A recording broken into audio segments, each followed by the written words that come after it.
Gospel of the Day. From the Gospel according to Mark. Mark 5 verse 21 to 43. When Jesus had crossed again in the boat to the other side, a large crowd gathered around him, and he stayed close to the sea.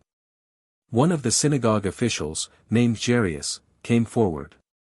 Seeing him, he fell at his feet and pleaded earnestly with him, saying, "My daughter is at the point of death. Please, come lay your hands on her, that she may get well and live." He went off with him, and a large crowd followed him. There was a woman afflicted with hemorrhages for 12 years. She had suffered greatly at the hands of many doctors, and had spent all that she had. Yet she was not helped but only grew worse. She had heard about Jesus and came up behind him in the crowd, and touched his cloak. She said, "If I but touch his clothes, I shall be cured." Immediately her flow of blood dried up. She felt in her body that she was healed of her affliction. Jesus, aware at once that power had gone out from him, turned around in the crowd and asked, "Who has touched my clothes?"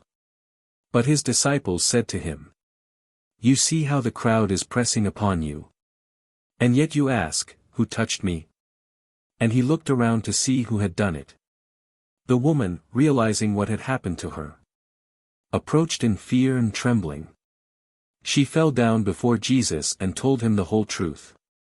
He said to her, "Daughter, your faith has saved you. Go in peace and be cured of your affliction."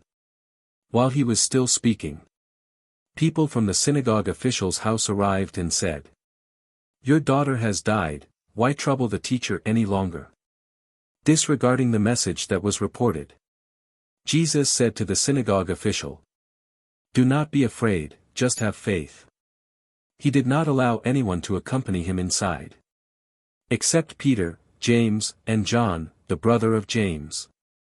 When they arrived at the house of the synagogue official, he caught sight of a commotion, people weeping and wailing loudly.